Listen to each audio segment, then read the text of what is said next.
अब JD versus Trump, ये क्या कहानी है? This is where the spice gets more interesting. Trump का point of view ground invasion को लेके क्या था, मतलब फोर्सेस ऑन द ग्राउंड को लेके क्या था, मैंने आपको बता दिया। और यही सवाल जेडी वंस से पूछा गया। साहब, जेडी वंस कहता है कि हम अपने 1.5 लाख सिपाही क्यों भेजे किसी के ग्राउंड इन्वेजन के लिए, हम कोई लड़ाई क्यों लड़े, हम कोई ग्राउंड इन्वेजन नहीं करेंगे। JD in a way is contradicting Trump. JD कह रहा है कि प्रेसिडेंट ने मुझे कहा था कि Iran should not have a nuclear weapon, वो नहीं है, और the oil should be flowing from Strait of Hormuz, वो हो रहा था। मेरा ऑब्जेक्टिव तो खत्म हो गया, इसके आगे मेरा कुछ करने का मतलब ही नहीं। ईरान कहता है स्ट्रेट ऑफ हॉर्मोस मेरी रेड लाइन है, स्ट्रेट ऑफ हॉर्मोस की सिक्योरिटी मेरी नेशनल सॉवरेनिटी है। अगर आप स्ट्रेट ऑफ हॉर्मोस पे कब्जा करते हो तो आप ईरान के पार्ट पे कब्जा करोगे, और ईरान आपको वैसे रेस्पॉन्ड करेगा जैसे आपने ईरान की जमीन पे कब्जा किया हो। जेडी कहता हमें ग्राउंड इन्वेजन की जरूरत ही नहीं, we are not going to send 200,000 of American marines there to do somebody's job. Iran का इन्वेजन, ईरान का कैप्चर, ईरान की रेजिम हमारा काम ही नहीं है। Total contradiction between Trump and JD Vance is visible. अब इसके पीछे की कहानी क्या, देखिए इसके पीछे, और ये आगे और भी किस्सा जाता है। इसके पीछे की कहानी ये है कि जेडी अब लिटरली या तो बौखला गया है, बिकॉज जेडी के खिलाफ जितना अटैक हुआ है, जितना जेडी की वाट लगाई है, कि उसकी धज्जियां उड़ा दी। अब जेडी कह रहा है कि भाई ये हमारी लड़ाई नहीं है।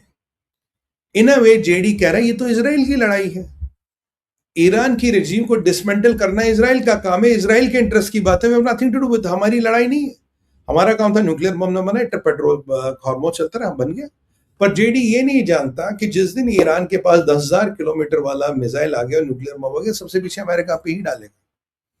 तो यहां बहुत बड़ा कॉन्ट्रडिक्शन आ रहा है। JD is ruling out people troops on the ground, Trump is giving alternates. अगर आप केयरफुली देखें, ट्रंप ने कभी ये नहीं कहा कि अमेरिका के 2 लाख सिपाही ग्राउंड पे जाएंगे। ट्रंप ने हमेशा कहा we have people to go in.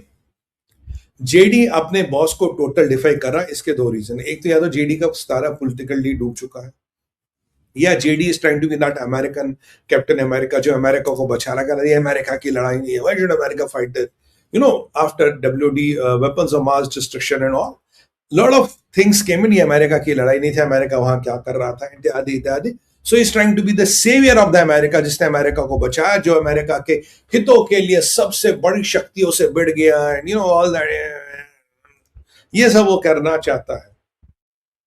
Solid contradiction है, और कॉन्ट्रडिक्शन यही खत्म नहीं हो गया। अब जेडी वर्सेस इसराइल, जो हमारा नया टॉपिक है, जेडी वर्सेस बीबी, ये बिल्कुल ओपन हो गया। Now JD has clearly, JD ने जो रोगन के पॉडकास्ट में गया था, and he has given a interview. JD कह रहा है कि मेरी इस डील को स्कटल करने के लिए, मेरी इस डील को बर्बाद करने के लिए इजराइल की सरकार ने पैसे दिए, उन्होंने लोगों को हायर किया, और उन लोगों ने मेरे को अटैक किया सोशल मीडिया पे, मेरे को अटैक किया मीडिया पे, मेरे को अटैक किया हर जगह, और उन्होंने इतना इन्फ्लुएंस और एनवायरनमेंट बनाया कि ये डील जो है ये बिल्कुल खराब हो गई। तो मतलब ईरान ने कोई रॉकेट नहीं चलाया, ईरान ने किसी शिप पे अटैक नहीं किया, ईरान ने किसी को मारा नहीं। गिलावाफ भी इसराइल के पेरोल पे था, जो कह रहा कि ये मेरा पर्सनल दायित्व है कि मैं इमाम खमेनी का खून का बदला लूंगा। आज ईरान की पार्लियामेंट कह रही है वी टेक अ प्लेज कि हम खमेनी के खून का बदला लेंगे, और आज उसका पोता कह रहा कि मेरा एक ही काम है कि मुझे अपने दादा के खून का बदला लेना है। ये सब बेसिकली अकॉर्डिंग टू जेडी ये इजराइल के एजेंडे, जो इजराइल का एजेंडा चला रहे हैं, और कह रहे हैं कि भाई हर इजराइल, और जेडी कह रहा है कि इजराइल का इन्फ्लुएंस है अमेरिका पे। जो रोगन कहता व्हाट, कहता नहीं, इजराइल का नहीं, हर कंट्री का इन्फ्लुएंस है अमेरिका पे, अमेरिका है ही ऐसा। एवरी कंट्री, फ्रेंड्स और enemies, try to have influence over America, और वो अमेरिका पे इन्फ्लुएंस यूज करते हैं। और मेरे को तकलीफ ये है कि अगर वो अपना इन्फ्लुएंस यूज करके अमेरिका की पॉलिटिक्स, अमेरिका के पॉलिटिशियंस और अमेरिका की डिसीजन मेकिंग प्रोसेस को बदलते हैं, तो मुझे इससे तकलीफ होती है, और मैं ये होने नहीं दूंगा। तो इन अ वे वो कह रहे हैं कि Trump is influenced by Israel, America के politicians are influenced by Israel, और अमेरिका की decision making is somewhere controlled by Tel Aviv. ये जेडी का कहना, जबकि सच्चाई ये है कि अमेरिका में इसराइल का इन्फ्लुएंस है, जो आपकी फाइनेंशियल लॉबीज है वो आर ज्यूज। अमेरिका के बड़े इंडस्ट्रीज 10 उठा के देखिए, 7-8 उसमें से ज्यूज हैं, जो नहीं उसकी मदर या फादर ज्यूज है। ऑरिकल का मालिक who is the fourth richest man और fifth richest man in the world, ये अमेरिकन है, ये ज्यू है। He is the biggest donor to IDF. और सो कॉल्ड डीप स्टेट जो कहते हैं, उसके भी बड़े बड़े खिलाड़ी so called, they are again Jews, again very rich people, those families and all. तो ये सारे, ट्रम्प का जमाई जीव है, ट्रम्प की बेटी जीव है। तो how long can you run away from Jews? Do you think you can take on the Jewish lobby and the Jewish might? No, you can not. Trump की खुद की औकात नहीं इनसे बढ़ जाए तो तुम कहां से बढ़ जाओगे मियां? तो ये हमारे जेडी वंस का कहना है, और ये आरोप लगा रहा है कि ट्रम्प इज कॉम्प्रोमाइज्ड, ट्रम्प पे इजराइल का सट्टा चलता है, और इजराइल की लड़ाई अमेरिका लड़ रहा है। कहानी यही खत्म नहीं होती। जेडी वैन साहब कहते हैं कि इजराइल की गवर्नमेंट के अंदर लोग हैं जो पैसा खर्च करते हैं, और उनका पैसा खर्च करने के फलस्वरूप यहां अमेरिका में डिसीजन मेकिंग इन्फ्लुएंस होती है, और बहुत पैसा खर्च किया गया मुझे डिफेम करने में, मेरी डील को स्कटल करने में, और वो काफी हद तक कामयाब भी हो गए। और कहानी अब आगे जाती है, कहता है कि अमेरिका की सरकार में कुछ लोग है, सॉरी, इजराइल के सरकार में कुछ लोग ऐसे हैं। Now he is clearly saying Israel की गवर्नमेंट में कुछ लोग ऐसे who want this war to go on permanently, who don't want the war to end anyway. They want a meaningless, objectiveless war, but to go on permanently. JD भाई, तुम तो बहुत दूर रहते हो, तुम्हारे तक इजराइल, ईरान के मिसाइलों की रीच नहीं है, बट जो इजराइल रोज बचता है, रोज सर्वाइव करता है, वो हैज फेस 7 अक्टूबर, एंड जो आपका कल ईरान प्लान बना रहा था कि एक मिलिट्री बेस पे अटैक करेंगे, 100 अमेरिकन को होस्टेज लेंगे, उनको तेहरान लाएंगे, वहां स्क्वायर पे खड़ा करके फिर अमेरिका से नेगोशिएट करेंगे, मतलब putting a gun on their head and will do, जो हमास के स्टाइल में करेंगे। I think you live in your lala's land, you don't understand a thing. तो भाई, तो these people always want war. I don't let them go to hell, let them go to hell, I will do whatever I will do for America, I will stand for America, ये JD ने कहा। अब ये JD साहब क्या करे, captain America बन रहे हैं। और कैप्टन अमेरिका कैसे सुमित भाई?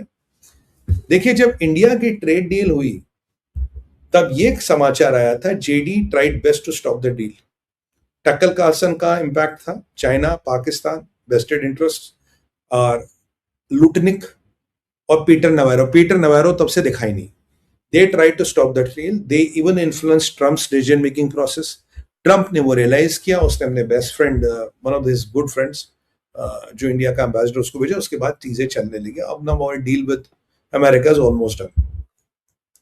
ट्रम्प भी यूज कर रहा था, यार मेरे को यूज किया जा रहा है, मेरे को मैनिपुलेट किया जा रहा है, और उसमें जेडी वेंस का नाम आया। तो जहां अब अमेरिका के साथ डील हो रही थी, टक्कर कार्सन ने इसे समझाया था कि यार तू अगर ये डील करे तो ट्रम्प की डील है, तुझे क्या मिलना है इसमें? You come and scuttle the deal and say I am the one, I am the Captain America who saved America's interest and who saved this deal for America. मैंने अमेरिका के लिए डील बचाई है, मैं कैप्टन अमेरिका हूं और मैंने ये काम किया है। बोले, ये तू ये बोल, ये तो तेरे लिए सबसे अच्छा है। Why are you trying to get the deal? ना ट्रम्प को क्रेडिट मिलेगा।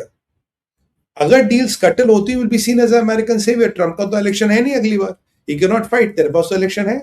सो you have to get something different. या तो now he is so desperate, he is going down the slippery slope and trying desperate things, या he has mandated ways. तो Trump की जो policy है, good cop bad cop, I will be the bad cop, you be the good cop, let's confuse the enemy, in the long run I can pardon you. हम बोलेंगे कि this was a great American play, we are trying to create a camouflage, we are trying to create this resonance, and JD was a great actor. ये भी एक reason हो सकता है। And if he is a sound politician, second one should be true, not the first one, क्योंकि Israel और Netanyahu को head on लेने का पॉइंट है ही नहीं। ओबामा नहीं ले पाया जेडी भाई, तो आप कहां से लोगे? ओबामा, बरकत हुसैन ओबामा नहीं ले पाया, आप कहां से लोगे? बिकॉज ओबामा भी समझ गया था इसकी औकात के बाहर का गेम है। तो ये है आपका बीबी वर्सेस जेडी।